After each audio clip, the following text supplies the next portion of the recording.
আকাশবাণী কলকাতা স্থানীয় সংবাদ পড়ছি সুদীপ পশু। প্রথমে বিশেষ বিশেষ খবর। এবারের গঙ্গাসাগর মেলা শুরু হচ্ছে আগামীকাল। মুখ্যমন্ত্রী মমতা ব্যানার্জি সাগরদ্বীপে মেলার প্রস্তুতি খতিয়ে দেখবেন। ছাত্র যুবদের অধিকার, ন্যায় ও কাজের দাবিতে সরব হওয়ার আহ্বান জানিয়ে কলকাতার ব্রিগেডে বাম যুব সংগঠন ডিওয়াইএফআই এর ইনসাফ কর্মসূচির সমাপ্তি হয়েছে। রাজ্যের আইন শৃঙ্খলা নিয়ে উদ্বেগ প্রকাশ করে রাজ্যপালের সঙ্গে সাক্ষাৎ করেছেন বিজেপির রাজ্য সভাপতি সুকান্ত মজুমদার। পশ্চিমী ঝঞ্ঝার প্রভাবে রাজ্যে তাপমাত্রার পারদ আপাতত ঊর্ধ্বমুখী। আসছি বিস্তারিত খবরে। গঙ্গাসাগর মেলার চূড়ান্ত প্রস্তুতি সরেজমিনে খতিয়ে দেখতে মুখ্যমন্ত্রী মমতা ব্যানার্জি আগামীকাল দক্ষিণ চব্বিশ পরগনার সাগর যাচ্ছেন। আগামীকালই শুরু হয়ে যাচ্ছে এই গঙ্গাসাগর মেলা। সাগরদ্বীপে পৌঁছে মুখ্যমন্ত্রী কপিল মুনির মন্দিরে পুজো দিয়ে বিভিন্ন দপ্তরের মন্ত্রী ও আধিকারিকদের সঙ্গে বৈঠক করবেন। আগত পুণ্যার্থীদের নিরাপত্তা সহ সার্বিক পরিস্থিতি তিনি খতিয়ে দেখবেন। আমাদের জেলা সংবাদদাতার একটি প্রতিবেদন। জেলাশাসক সুমিত গুপ্তা পৌঁছে গিয়েছেন মেলায়। শেষ মুহূর্তের প্রস্তুতি তুঙ্গে।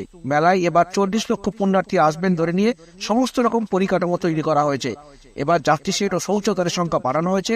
এবারের মকর সংক্রান্তির পুণ্যস্থান 15 ও 16 জানুয়ারি। এবারের মেলা চলবে 17 জানুয়ারি পর্যন্ত। গৌতম মণ্ডল, আকাশবাণী সংবাদ, দক্ষিণ 24 পরগনা। এদিকে 2 নম্বর রাস্তায় সাগরের ভয়াবহ ভাঙন প্রায় 200 মিটার এগিয়ে আসে উদ্বিগ্ন প্রশাসন। পরিস্থিতি মোকাবিলায় বালির বস্তা দিয়ে ভাঙন রোধের কাজ চলছে। সমুদ্র তটে বাড়ানো হয়েছে নজরদারি। মঙ্গলবার মুখ্যমন্ত্রী জয়নগরে দলের একটি কর্মী সম্মেলনে অংশ নেবেন। দক্ষিণ কলকাতার ধনধান্য প্রেক্ষাগৃহে ছাত্র সপ্তাহের সমাপ্তি অনুষ্ঠানেও অংশ নেবেন তিনি। ছাত্র যুবদের নিজেদের অধিকার, ন্যায় ও কাজের দাবিতে সরব হওয়ার আহ্বান জানিয়ে আজ কলকাতার ব্রিগেডে বাম যুব সংগঠন ডিওয়াইএফআই এর ইনসাফ কর্মসূচির সমাপ্তি হয়েছে।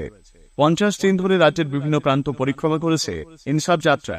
এদিন বাংলার মাটি বাংলার জল গান গেয়ে সমাবেশের সূচনা হয়। কলকাতার বিভিন্ন প্রান্ত থেকে 7টি মিছিল ব্রিগেডে আসে। ডিওয়াইএফআই এর সম্পাদক মীনাক্ষী মুখার্জি বলেছেন, বর্তমান রাজ্য সরকার দুর্নীতিতে ডুবে গেছে। যুব সম্প্রদায়ের সামনে আসার কোনো আলো নেই। এর বিরুদ্ধে রুখে দাঁড়াতে হবে ছাত্র যুবদেরকেই। ক্ষণিকের লড়াই নয়, ইনসাফের লড়াই অবিরাম, ধারাবাহিক, দীর্ঘ। তাই আমরা বলেছিলাম বড় মাঠে লড়াই হবে। যে মাঠে লড়াইয়ের শর্ত ধর্ম হবে না, যে মাঠে লড়াইয়ের শর্ত ভাষা হবে না, লড়াইয়ের শর্ত হবে কাজ, লড়াইয়ের শর্ত হবে রুটি, লড়াইয়ের শর্ত হবে রুটি, লড়াইয়ের শর্ত হবে স্বচ্ছতা। সিপিআইএম এর রাজ্য সম্পাদক মোহাম্মদ সেলিম বলেন, দুর্নীতির বিরুদ্ধে এই লড়াইয়ে জাতপাত ধর্মের কোনো স্থান নেই। জাত ধর্ম বর্ণের ভাষায় উত্তর মন্দির বসে এই সবার উঠে উঠেছে এক কাটতে হন এই বাংলাকে বাঁচাতে, আমাদের ঐতিহ্য, আমাদের ইতিহাসকে আমরা রক্ষা করার জন্য যদি শপথ নিই, কোনো হিন্দি দিল্লি লাগবে না। বাংলার মানুষ কাফি আছে, বাংলার যৌবন কাফি আছে। সিপিআইএম এবং এসএফআই এর সর্বভারতীয় রাজ্য স্তরের নেতারা এদিনে সমাবেশে উপস্থিত ছিলেন। প্রাক্তন মুখ্যমন্ত্রী বুদ্ধদেব ভট্টাচার্যের বার্তা পড়ে শোনানো হয়। ডিওয়াইএফআই এর ডাকে ব্রিগেড সমাবেশে যোগ দিতে যাওয়ার সময় হুগলি জেলার ডানকুনি টোল প্লাজার কাছে বাস থামিয়ে বাম কর্মী সমর্থকদের নামিয়ে দেওয়ার অভিযোগ উঠেছে পুলিশের বিরুদ্ধে। অভিযোগ, কলকাতামুখী একটি বাসের ছাদেও বাম কর্মী সমর্থকরা চেপে বসেছিলেন। তা দেখতে পেয়ে পুলিশ বাসটি আটক করে। রাজ্যের শাসক দল তৃণমূল কংগ্রেস বাম যুব সংগঠনের আজকের ব্রিগেড সমাবেশকে তীব্র কটাক্ষ করেছে। রাজ্যের মন্ত্রী তথা দলের মুখপাত্র ডক্টর শশী পাঁজা বলেন, যারা 34 বছর ধরে খুন, ধর্ষণ, রাজনৈতিক হত্যা করেছে তারাই আজ ইনসাফের কথা বলছে। 34 বছরে যে সরকার ছিল সেই সরকার এবং যে পার্টি রাহাজানি, খুন, ধর্ষণ, রাজনৈতিক হত্যা এবং অনেকগুলো শিল্প কারখানা বন্ধ হওয়ার, জঙ্গি ট্রেড ইউনিয়নিজম, তখন পুকুরে বিষ, বহু বঞ্চনা হয়েছে, খুন ইত্যাদি হয়েছে। যে নাইনসাফি করেছে, ইনজাস্টিস করেছে, তার জন্য আপনি ক্ষমা চেয়েছে, প্রায়শ্চিত্ত করেছে, তারপর তো ইনসাফের কথা। রাজ্যে সিপিআইএম নিজের ক্ষমতায় ব্রিগেড সমাবেশ করেছে। ভোটের ফল প্রকাশের পর মানুষের মতামত বোঝা যাবে বলে প্রদেশ কংগ্রেস সভাপতি সাংসদ অধীর রঞ্জন চৌধুরী মন্তব্য করেছেন। আজ সাংবাদিক বৈঠকে তিনি বলেন, 2021-এর নির্বাচন হয়েছিল তীব্র সাম্প্রদায়িক মেরুকরণের ভিত্তিতে, বারবার তা হবে না। রাজ্যের আইন শৃঙ্খলা পরিস্থিতি নিয়ে উদ্বেগ প্রকাশ করে বিজেপির রাজ্য সভাপতি ডক্টর সুকান্ত মজুমদার আজ রাজ্যপাল সিভি আনন্দ বোসের সঙ্গে সাক্ষাৎ করেছেন। রাজ্যপালের কাছে সন্দেশখালীর ঘটনা এবং রাজ্যের সামগ্রিক পরিস্থিতি নিয়েও আশঙ্কার কথা জানান সুকান্ত বাবু। বিজেপির সঙ্গে তৃণমূল কংগ্রেসের কোনো বোঝাপড়া নেই, বরং এ রাজ্যে লড়াইয়ের হুঁশিয়ারি দিয়ে সিপিআইএম ও কংগ্রেস দিল্লিতে তাদের সঙ্গে জোট বেঁধেছে বলে কটাক্ষ করেন সুকান্ত বাবু। এদিকে বিজেপি রাজ্য সভাপতির নেতৃত্বে মিছিলে পুলিশের বাধাদানকে কেন্দ্র করে আজ হুগলির ডানকুনি উত্তপ্ত হয়ে ওঠে। পুলিশের সঙ্গে বিজেপি কর্মী সমর্থকদের ধস্তাধস্তি শুরু হয়। রাজ্য সরকারের দুর্নীতির প্রতিবাদে এদিন বিজেপির শ্রীরামপুর সাংগঠনিক জেলা যুব মোর্চার উদ্যোগে বাইক মিছিল বের হয়। লিখিতভাবে আবেদন সত্ত্বেও পুলিশ অনুমতি দেয়নি বলে অভিযোগ। পুলিশের অনুমতি না পেলেও নির্দিষ্ট কর্মসূচি মেনে বাইক মিছিল করে বিজেপি। ডানকুনি চৌমাথা থেকে মিছিল শুরু হয়ে হাউসিং মোড়ে পৌঁছতেই পুলিশ তা আটকে দেয়। শুরু হয় ধস্তাধস্তি। বিজেপি কর্মী সমর্থকরা রাস্তায় বসে পড়েন। এর জেরে দুর্গাপুর এক্সপ্রেসওয়েতে ব্যাপক যানজট তৈরি হয়। ধর্মের ভেদাভেদ নয়, উন্নয়নই শাসক দলের অগ্রাধিকার বলে মন্তব্য করেছেন তৃণমূল কংগ্রেসের সাধারণ সম্পাদক সাংসদ অভিষেক বন্দ্যোপাধ্যায়। দক্ষিণ চব্বিশ পরগনার কৈলানে ডায়মন্ড হারবার লোকসভা কেন্দ্রের ৭৬,১২০ জন প্রবীণ নাগরিককে মাসিক ১,০০০ টাকা করে ভাতা দেওয়ার কর্মসূচির উদ্বোধন করেন তিনি। শ্রদ্ধার্ঘ্য নামের এই অনুষ্ঠানে অভিষেক বলেন, জনপ্রতিনিধির প্রথম কাজই হল মানুষের পাশে দাঁড়ান। গরিব বয়োজ্যেষ্ঠদের হাতে ১,০০০ টাকার চেক আজকেই সভা থেকে তুলে দিচ্ছে। আমি মনে করি যে আমাদের কর্তব্য, দায়িত্ব, দায়বদ্ধতা এই মানুষগুলোর পাশে দাঁড়ানো। ধর্মের ভেদাভেদি, রাজনৈতিক কাদা ছোড়াছুড়ি নয়।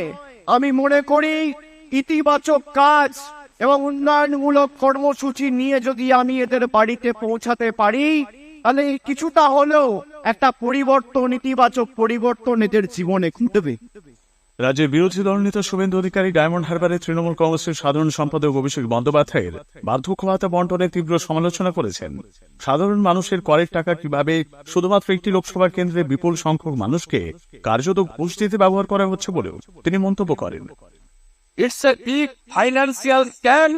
It's a one type of crime, যেটা ভারতীয় আইনে কখনোই স্বীকৃত নয়, যে নিজের কনস্টিটিউন্সি ভোটারদের এইভাবে লাগাতার ঘুষ দেওয়ার যে প্রথা, ইটস এ ভেরি অ্যালার্জিং। এর এগেইনস্টে যা যা পদ্ধতি অনুযায়ী করার লিডার অব অপোজিশন হিসেবে আমি করবো। শুভেন্দুবাবু আজ পশ্চিম মেদিনীপুরের নেতাজি শহীদ বেদিতে শ্রদ্ধার্ঘ্য নিবেদন করেন। শহীদ পরিবারের সদস্যদের সঙ্গেও কথা বলেন তিনি।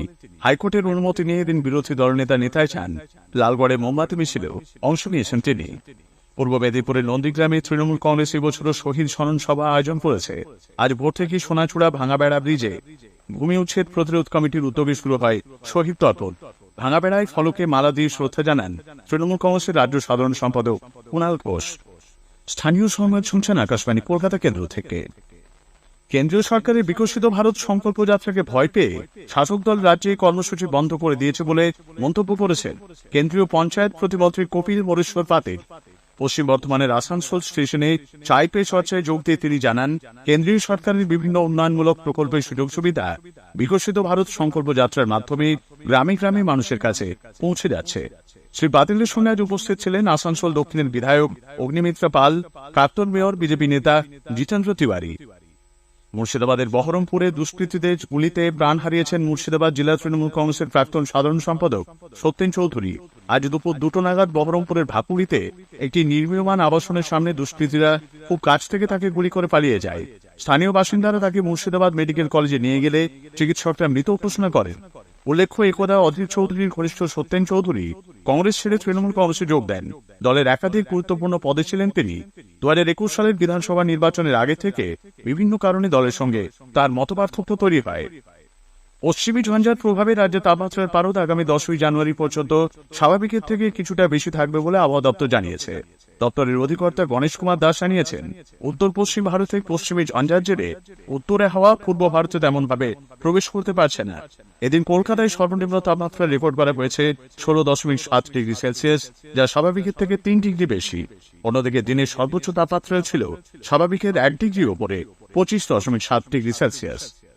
বিশাখাপত্তনমে রঞ্জি ট্রফি ক্রিকেটে তৃতীয় দিনে আজ বাংলার বিরুদ্ধে অন্ধ্রপ্রদেশ তাদের প্রথম ইনিংসে 6 উইকেটে 339 রান তুলেছে।